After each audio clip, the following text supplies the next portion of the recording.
the Chaos Knight Iconoclast Fiefdom. In this overview, we're going to be taking a look at the detachment rules, the enhancements and the stratagems, a new unique way to play your Chaos Knights with some allies. Check out this overview and list to find out how you can make the most of your Chaos Knights. Coming up is going to be an overview of the brand new detachment that Games Workshop have been releasing for Warhammer 40,000. We're going to look at whether this detachment is going to be a competitive choice, whether it's going to be one that's more flavorful and narrative, and maybe something that you might want to consider trying yourself, or alternatively, what you need to know and look out for if you're going to be playing against some of these new detachments. Now, to take things a little bit further on our members page, and if you want to become a YouTube member, the link's going to be in the description. You are going to get a list for this detachment, something that's super competitive, super flavorful, and we're going to make the most of what we can do with this detachment. Now, as we always say, we will try and help you use the models that you own, and we're going to give you some top combos that you can introduce into your list to really make the most of them. Now, not only that, but you're also going to get loads of additional members content, whether it's our live members lounge where you can get your questions answered, or even dictate our games that we play on streams on Fridays. And on our masterclass series, we go one step further. We show you the list, we show you how to deploy it, and we also show you some advanced tactics. And the best thing about that is that you're going to understand exactly how every single faction plays in the game of Warhammer 40,000, so you don't get caught out at the tabletop. We're all about helping you feel like you're able to compete at the table, and knowing all that information is going to be one of those steps to ensure that you don't get gotcha momented. So enjoy this detachment overview, and we really hope and look forward to your feedback and some of the best ways to play this detachment. Welcome to the Iconoclast Fiefdom detachment overview from the Grotmas Advent calendar. So first off, massive thank you to Games Workshop for sending this early so we could preview it for you guys and have this content ready for you. So Michael, what is the detachment? This detachment is all about running damned units with your Chaos Knights units. And there's a multiple different rules for each of these assets that you bring to the army. So for Chaos Knights, Titanic Chaos Knights units gain an aura that gives damned units within 6 inches real ones to hit and wound. Okay, that's all right. Which is quite nice. Damaging units for damned is accursed cultists, pretty much, and that's it. So maybe if you want to benefit accursed cultists, then you might consider running some Titanic Knights to do that. However, Chaos Knights have a rule here called Dark Sacrifice, where you can pick a damned unit within 6 inches of them, and you can destroy D3 models, and on a leadership test, if they fail, it's D3 plus 3 models. Either way, you're going to get lethal or sustained hits 1.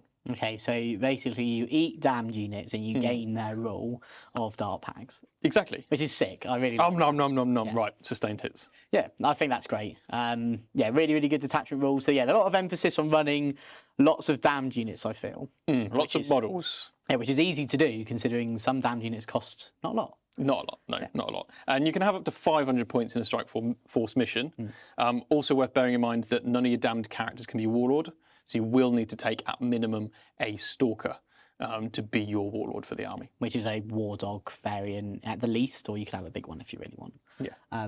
Awesome, right, so that seems pretty good. I like that. You're getting to ally some CSM or Chaos Space Marine damned units into your Chaos Knight army. So what's the first enhancement then? The first enhancement's Profane Altar. This one is one of my favourites, but essentially when you do a Dark Sacrifice, you inflict the maximum number of casualties, so you just eat as many as you can, and then you get lethal and sustained hits 1, which is fantastic. You get both straight away.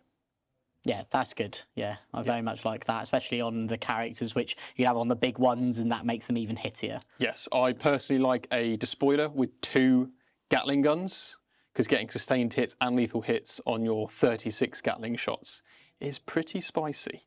Yeah, no, nice. Right, what's the next one? Pave the Way is the next one, and this is a Declare Battle Formation step 1. So you put this on a Chaos Knight, and you pick up to 3 damned units to get Scouts 6 for the game. So you could potentially have a Dark Commune gain this, and then join a Cursed Cultist and get the Scout 6, or of course you could just Scout 6 3 Cultist units. Yeah, which is very good. Yes. Right, what's the next one? Next is Tyrant's Banner. This one allows you to do Dark Sacrifices, but inflict casualties on damned units that are visible to you rather than damned units within 6 inches of you. So you could kill people across the map that you can see, and then you power up. Yeah, I think that's good. Yeah. Especially it's a relatively cheaper one. I think it's the cheapest one out of all of them, right? So this is the one that we would sort of more recommend that if you've got some points spare, this is great. Yeah, absolutely. Okay. And what's the final enhancement? Finally, we've got Diabolical Resilience. So this one allows you to get a Feel No Pain 6+ on your Chaos Knight model. All of these are Chaos Knight models. None of these can go on your damned units. So you get Feel No Pain 6+, and you can ignore modifiers to your move, advance, and charge rolls. Yeah, that's okay. There's not many modifiers to those sort of characteristics. No, not for vehicles. No, not for vehicles. But yeah, like 6 up Feel No Pains is nice, I guess. It's all right. Yeah, it's all right. It's all right. Okay, cool. So overall, the enhancements, they're all I think you take Scouts. Yeah. Probably take that every time. Yeah. Even on your Stalker. Depending on how many damned units, I feel. Yeah, depending on how many damned units you take. But Scouts is great. And if you take a big guy, I think you automatically stick on the double sacrifice, so lethal and sustained for the big guy. Yeah. Now I like that. Okay, good shout. Right, stratagems now. What's the first one? Avenge the Masters. So for 1 CP in any phase when a Chaos Knight has been destroyed, you can mark the enemy unit, and all of your damned units get lethal hits against that enemy unit. Okay, yeah, that's all right. I think it depends on how you're wanting your damned units. Like if you have something like a Cursed Cultists, which are a bit more hitty, then the lethal is good. But then equally, it depends on your sort of style of play on, are you just going to use these damned units just to flood the board and help you do objectives? Yeah, exactly. So only you can decide. Then we've got Wretched Masses. For 2 command points, when a damned unit, excluding a Cursed Cultist, is destroyed, you can set up a replacement unit exactly the same in Strat Reserves. This is really good. Yeah, this is really good. Full-on replacement unit, 20 Cultists. Yeah, no accursed. No accursed. No accursed. 20 Cultists. You can't bring back characters to attach units. Yeah. But I think the 20 Cultists is great. 20 Cultists, I think, definitely go in the list just because of this stratagem. Yes, and 1 later on. Yeah, of course, yeah. Right, next one. Soul Hunger is next, 1 CP, fight phase, Chaos Knight unit. If it kills any models in combat, you can heal D3. If it kills a Battle Shocked unit in combat, you heal D3 plus 2. Okay, so yeah, that's pretty good. I like to say healing your knights, keeping them healthy is always a good thing. Yeah. We did actually see that in the index version of knights with their index detachment, I should say, with the Terror Shades, where they could do mortals and heal. So this is like a budget version of that. It is a budget version. But it's cool. It's good. But it's nice. It's a nice to have. Yeah. Unrestrained Rage is next. This is more than a nice to have. So this is 1 CP, and in your movement phase, you can pick a Chaos Knight, and they can fall back, shoot, and charge. This is great. This is very good, especially for that War Dog spammy build we see. They have no real access to doing that. No. So now you've just allowed your combat carnivores, which normally obviously need to be, charging to really get the most out of them. They now can do that for 1 CP, which is just amazing. We often forget that the big guys can't do that either normally. So for 1 CP, they can fall back, shoot, and charge. Yeah. And of course, the big knights can move through walls. Yeah. So you could potentially fall back through a wall. Yeah. Obviously, play this before you go through the wall. Otherwise, you might end up being battle shocked and not using it. And then act later on in the game. Do you know what I like that on? What? A Lancer. Fair enough. Right. Next, one of my favourites, Worthless Chattel. 1 CP, you pick a damned unit. That damned unit does not count as being in engagement range of enemy models for the purposes of wanting to shoot those enemy models. So you can basically shoot into a combat that your guys are in. However, for each wound you inflict on an enemy unit, on a 4+, you destroy a model in the damned unit that you selected. Okay, this is really good in my opinion for a few reasons. So the first one is that you can have a big unit, like we said, big unit 20 cultists can come in and just sort of wrap up a lot of stuff, and now you can just shoot at them, and you don't mind if they die, because if they die, you can just spend a CP and bring them all back. Yeah, which is great. Yeah, it's fantastic, fantastic, and definitely a reason you'd have that 20 cultist in there. Move them up, scout them 6, move, charge something, shoot it, etc. And you're just tied up. Exactly. And it's amazing. Exactly. Yeah, really like that. The final one is Preserve the Idols.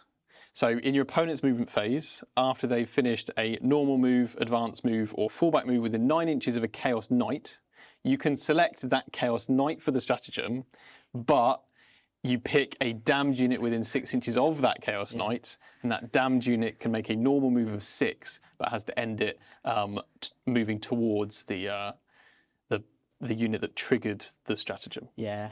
Sorry, my feet are just hurting from all the hoops I just had to jump through. Yeah, that is it's very good. I think it's a really good stratagem. It's basically a surge move, but if you move within a certain range of a knight. Yes, this is particularly strong if someone's teed up a charge against a knight and you've got cultists behind them, because you can then move in front of the knight. Yeah. And or the other alternative is you can also set up like heroic inventions with it as well. Yes. Yeah, I think this stratagem is really good. 20-man unit of cultists, equally 16-man unit of a cursed. Really good. Yeah. Yeah. Agreed. Is that all the stratagems? That is all of the stratagems. Yeah. Fantastic. So overall, what are we saying about this detachment? I think this is a good detachment. I think we will see this in competitive play, and I'm excited to see what people come up with for this army. As we see it, I think there's two different routes to go, really. One is if you want your damned units to do a bit of damage, that you might look at taking a Cursed Cultists. You might even have a Titanic Chaos Knight in there. For me, it'd be the double Gatling Despoiler with lethal and sustained. Or the other route is you go with a lot of stuff. So this would be mostly War Dogs, if not just War Dogs, and then a lot of just Cultists, even potentially Traitor Guardsmen, depending on the points. And you just put so many bodies on the board. Yeah, no, I do like that. Yeah, I think it's got something for everyone in this detachment. It allows you to sort of ally, which will give Imperial Knight, sorry, not Imperial Knight, Chaos Knight players a bit more choice in their painting as well, which is really cool.